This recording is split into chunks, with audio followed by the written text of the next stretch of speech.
Hello everybody, welcome back to the Huddersfield Town preview show. We're here in the dugouts at the Accu Stadium with manager Lee Grant. Lee, if we start here actually, it's as good a place as any. We don't often get to come down here. This is your bread and butter, this is where you are on a match day if you're not out there. Just talk to us about how you process being down here, the emotions of being in this area of the stadium, because this is one of your many sanctuaries as manager of the club. Yeah, there's varying degrees of emotion whilst I'm down here, I must say. Usually I am pretty calm by the time we get to kick off because the work's been done and the guys are ready. We've prepared long and hard. The first whistle goes, and then usually straight away I'm looking for things to be stressed out about or find out areas where I can help the group, or anything where I deem that we can be better. I seem to have a nasty knack for spotting those things quicker than I perhaps do the things that I love. But I think that's important. My main feeling is I like to be there for the lads, so I try not to sit in here too often, and I try to be out there as much as I can and be with the group, and it also gives me a better opportunity to really see and feel what's happening out there. But I must say, being down here is one of the most enjoyable parts of the job. We know you to be quite analytical and detail oriented in the conversations we've had, but also when you first joined and discussions we had about how you work.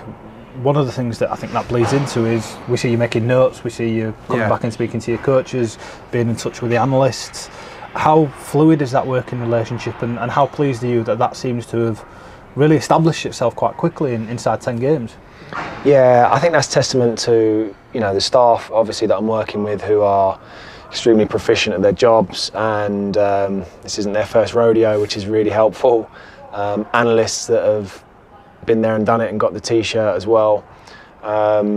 So very quickly they've been able to get a sense for what is important for me, and the things that I'm going to be looking for, or things that I'm really going to need, and they've been great at responding to that as quickly as possible. So we have eyes in the sky, if you want to call it, with a couple of our analysts who are on top of everything, who have communication down here to our coaching staff, and you'll see me very often speaking to the coaching staff, asking for those video clips or a moment in the game to be saved and to be ready for me when I get in at half time, because quite often I want to see and double check a couple of things, whether it's more often than not tactical, and it's more often than not an area where I feel like we're able to have some success, so let's highlight it, let's make sure the guys can see that, or it may be, look, this is giving us an issue, let's fix it, let's solve it.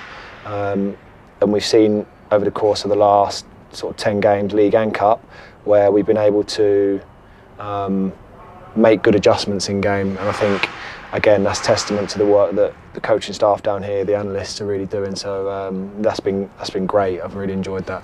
You seem to be mentally spinning a lot of plates all at once, and obviously this will be the culmination of a week's worth, of half a week's worth of an entire pre-season's work when you get to this point. How easy is it to tune out everything else that's happening? Because when we're sat here now, we can see the big screens getting expanded, that work's going on, there'll be whatever's happening in the stands, whatever back and forth with the away fans, whatever's happening in the away dugout even, because one of the things I've noticed with you is you don't tend to interact with the other team as much, because that is something that managers can sometimes do. There can be a bit back and forth. How are you able to tune everything else out and focus on what you're doing? Yeah, I suppose there's a couple of points there. So I try to, as much as I can, direct my energy to where I feel like it's important. Okay. So, and look, there's no promises on this, but what we haven't seen so far is me getting entangled with another manager or staff or players, because if I'm doing that, it's energy that's being diverted away from, and attention that's being diverted away from the pitch and the group and what's happening. So I try to, as much as I can, keep my focus and energy with what's happening out in front of me on the grass, and I find that quite easy because it's something I've been doing for you know, a long time as a player, and then, you know, a good few years now as a coach as well. So look, it's important that we get great atmosphere and noise and energy in this stadium, and I love that, and I feel it, and I know that the players certainly feel it, but at the same time, you know, the players and myself, there is a point of we really have to dial in and focus in on what we're doing, and yeah, I try to as much as I can do that so that I can be present with what's happening, with what issues we're having, with what solutions we can find, so that, you know, I'm best placed to be able to help the lads when they need it. It's really interesting to hear, and especially ahead of this weekend's game, where you'll be in the dugouts at Valley Parade and the 2,800 town fans at the opposite corner of the stadium from you. What's this week been like? Because it's been a rare midweek where we haven't had a game. Yeah. There's a big game at the end of it, especially for supporters emotionally, given the length of time it's been since the two sides have met. The last time the two sides met, your assistant Mark Bridge-Wilkinson was playing midfield for Bradford City, which no offence to him, that means it has been a while since we played. Just give us a window into how this week's gone and how the prep for that game's going.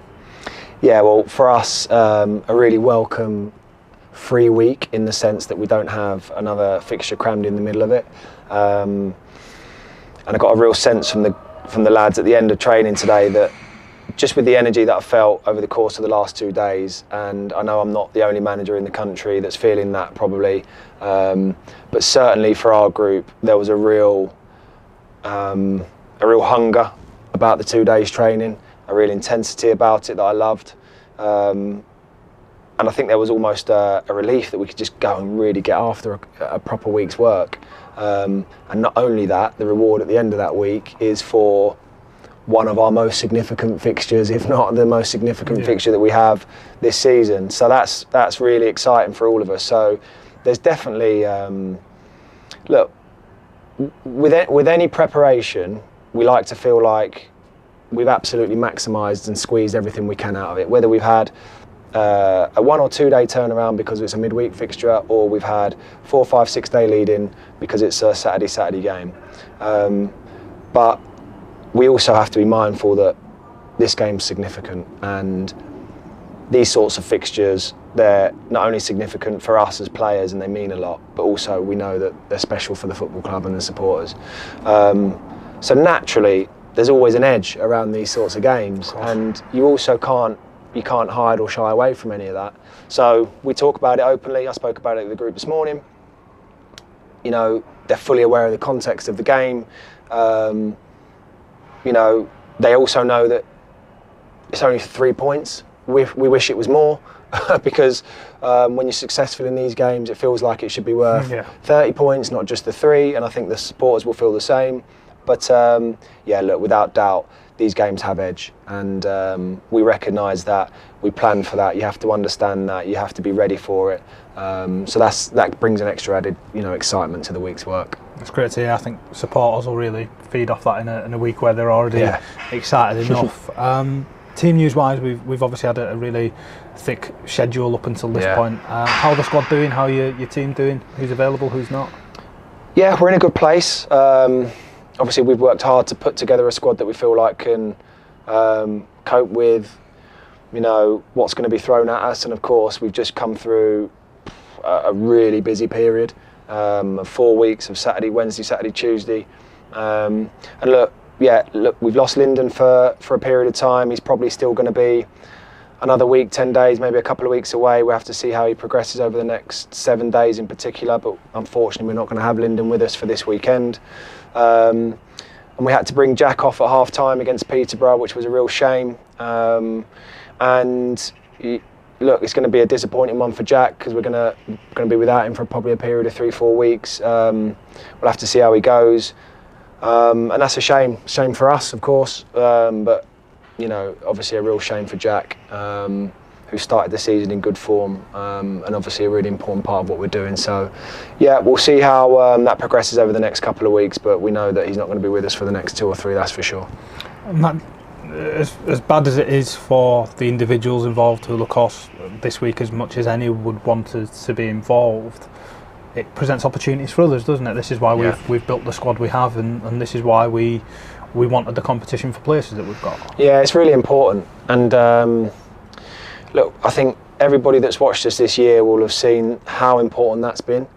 And that's not happening by chance, because the group and I, we've put a lot of time and effort into thinking about what's going to be important for this group or this team from the start of a game, and how do we want to finish a game.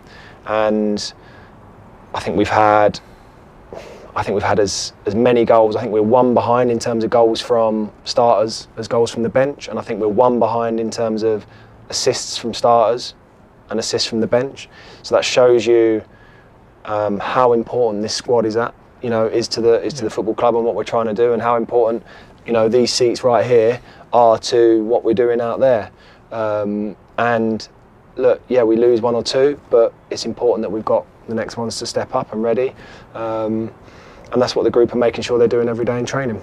Perfect. Best of luck for the weekend, speaking of somebody from Huddersfield. And we'll speak to Leo Casteldine next.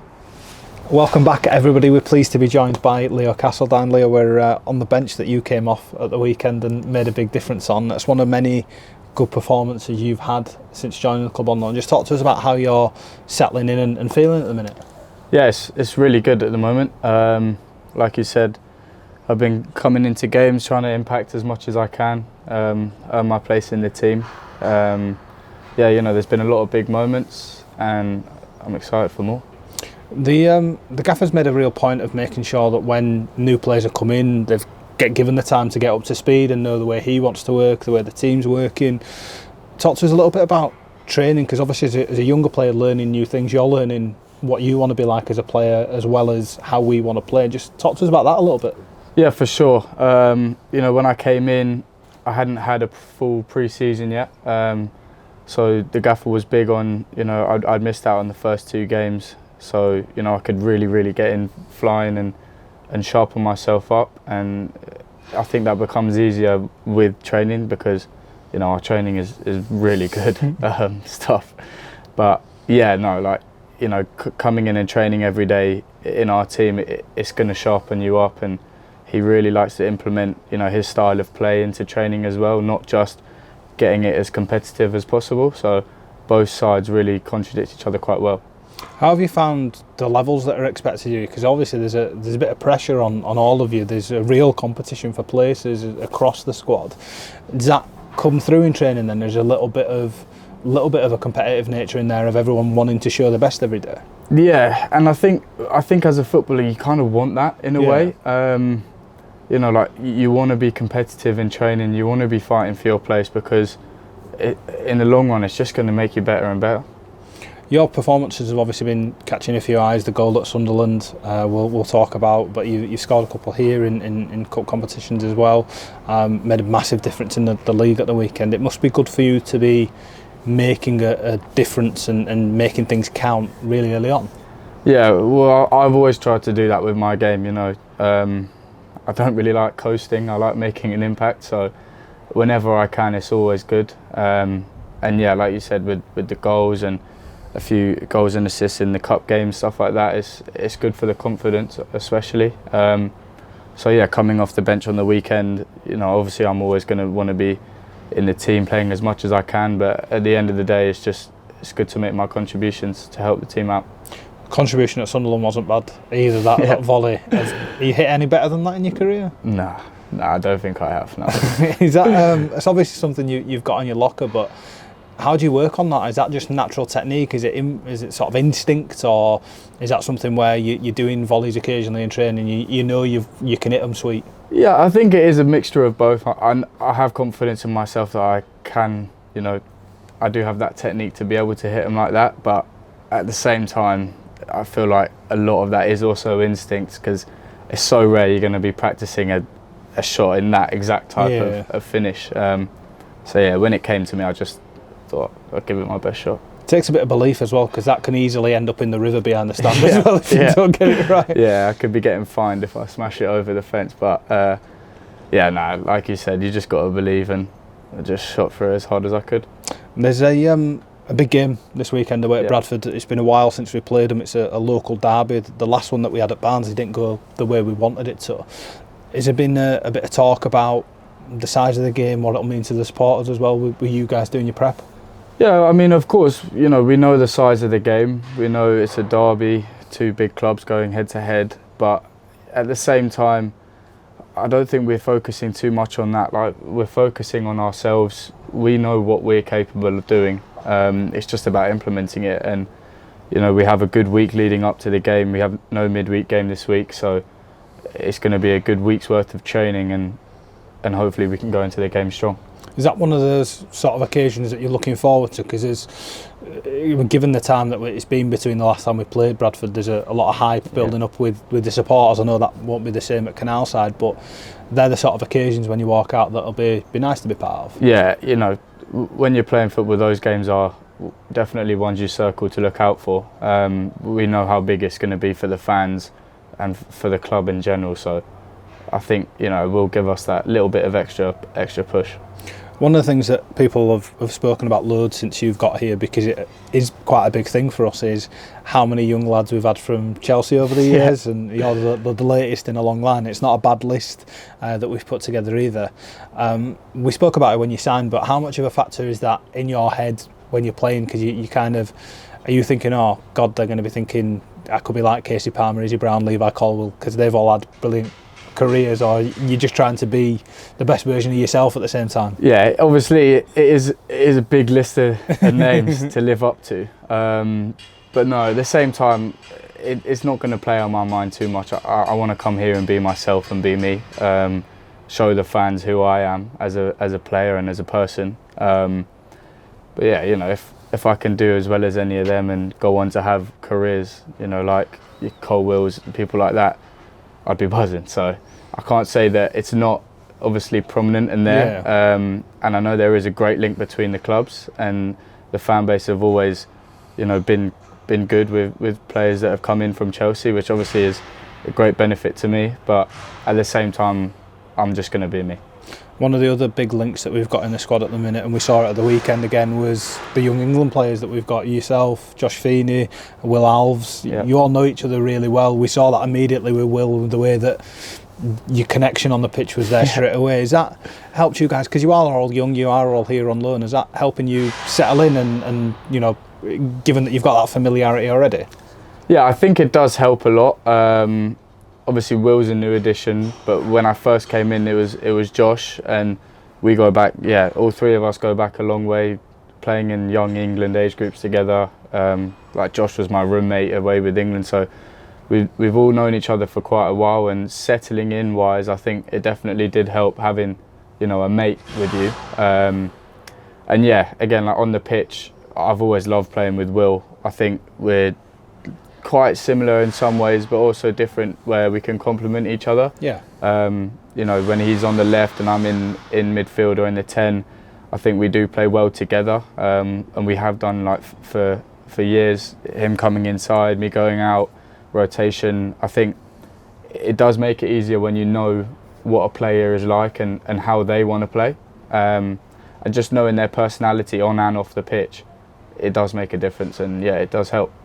You gave an amazing breakdown tactically of what you and Will are like together. Yeah. All I'm interested in is what Josh Feeney is like as a roommate.